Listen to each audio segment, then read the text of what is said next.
मान लो हमें ऐसी वेबसाइट बनानी है।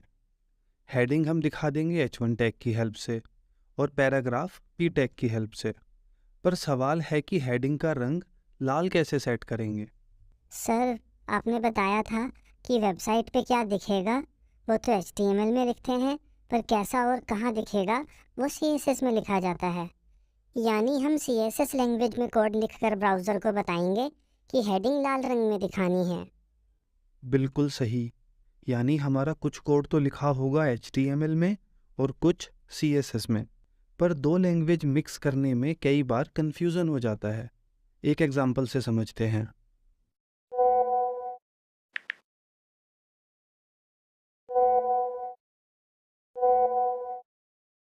HTML और CSS का मिला जुला कोड देखकर ऐसा ही कंफ्यूजन ब्राउज़र को होता है।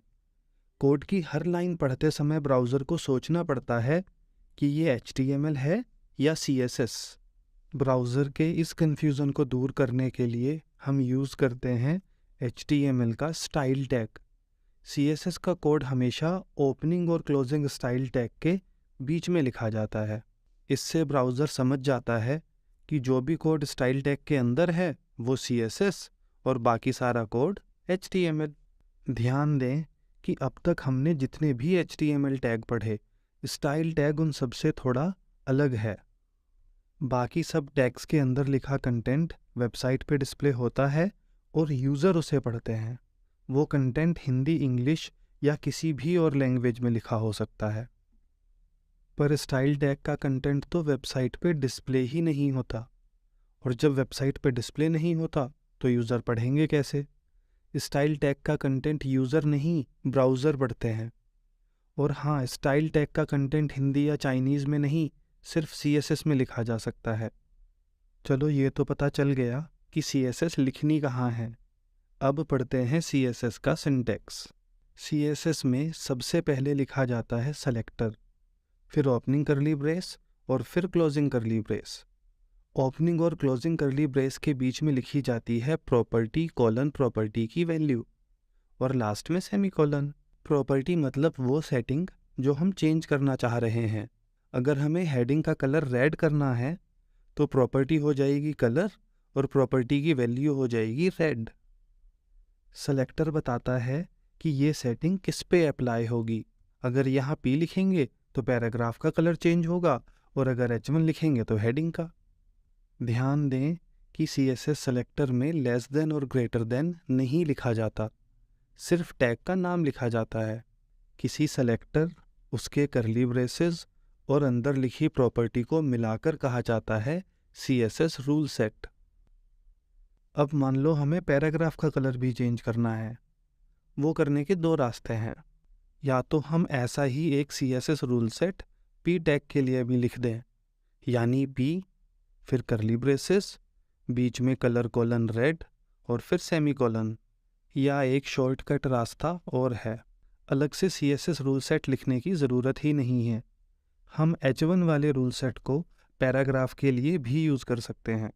बस सेलेक्टर में कॉमा लगाकर P भी लिख दो। ऐसा करने से ये रूल सेट अब H1 और P दोनों पे अप्लाई होने लगेगा। पर मान लो हमें हेडिंग तो रेड ही रखनी है, पर पैराग्राफ ग्रीन करना है। तब ये शॉर्टकट तरीका काम नहीं करेगा, क्योंकि यहाँ ग्रीन लिखोगे तो पैराग्राफ के साथ साथ हेडिंग भी ग्रीन हो जाएगी। ऐसे में हमें पैराग्राफ के लिए अलग से CSS रूल सेट लिखना ही पड़ेगा। ये वाला रूल सेट बस H1 पे काम करेगा और कलर सेट कर देगा रेड। वहीं ये वाला रूल सेट अप्लाई होगा पैराग्राफ पर और उसका कलर सेट कर देगा ग्रीन। अगले टॉपिक में हम बस H1 पे ही फोकस करने वाले हैं, इसलिए मैं पैराग्राफ का कोड अभी के लिए हटा रहा हूँ। मान लो हम हेडिंग के पीछे पीला रंग दिखाना चाहते हैं। उसके लिए हमें लिखना होगा H1 फिर करली ब्रेस, बैकग्राउंड कोलन येलो और फिर सेमीकोलन। सर, यानी कलर प्रॉपर्टी से खुद टेक्स्ट का कलर सेट होता है और बैकग्राउंड प्रॉपर्टी से टेक्स्ट के पीछे का कलर। बिल्कुल सही। काम तो ऐसे भी हो गया, पर हमें एक नया CSS रूल सेट लिखने की ज़रूरत नहीं थी। ये वाला रूल सेट भी तो हेडिंग पे ही अप्लाई हो रहा है, तो बैकग्राउंड प्रॉपर्टी भी यहीं लिख दो। सर, ये येलो कलर सिर्फ हेडिंग के पीछे आना चाहिए ना, हेडिंग से आगे क्यों भाग रहा है? इसका कारण समझेंगे कोर्स में आगे। हम पढ़ चुके हैं कि HTML में हेडिंग के 6 साइज होते हैं, H1 से लेकर H6। पर मान लो हमें अपनी वेबसाइट पे H1 से भी बड़ी हेडिंग दिखानी है, या फिर हम चाहते हैं कि हेडिंग का साइज़ H1 से तो छोटा हो पर H2 से थोड़ा बड़ा। हम बीच का कोई साइज़ चाहते हैं। इस तरह के साइज़ HTML में तो नहीं मिलने वाले। यहाँ फिर से CSS ही काम आएगी। हमें यूज़ करनी होगी CSS की font size property. Font size मतलब अल्फ़ाबेट्स का साइज़।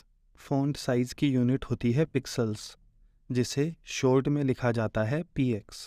हेडिंग का साइज़ चेंज करने के लिए H1 टैग के CSS रूल सेट में लिखना होगा फ़ॉन्ट साइज़ कोलन और फिर हेडिंग का साइज़, एग्जाम्पल के लिए 40 पिक्सल। इस नंबर को अगर बढ़ाओगे तो हेडिंग का साइज़ बढ़ेगा और घटाओगे तो हेडिंग का साइज़ भी घटेगा। सर, फिर तो अलग अलग साइज़ के हेडिंग टैग्स की ज़रूरत ही नहीं है।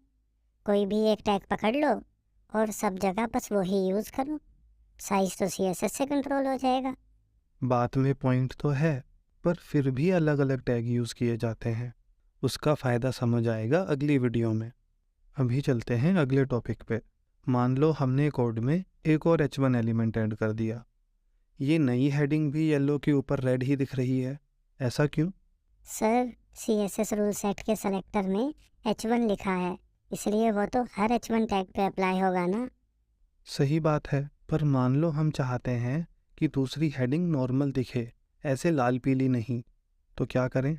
सर, अगर हम दूसरा H1 टैग स्टाइल टैग के बाद लिख दें तो जो H1 टैग CSS कोड के बाद लिखा होगा वो तो शायद CSS के असर से बच जाएगा ना। ना, ऐसा नहीं है। अगर सेलेक्टर में H1 लिखा है तो उस रूल सेट का असर कोड में लिखे हर H1 टैग पे होगा।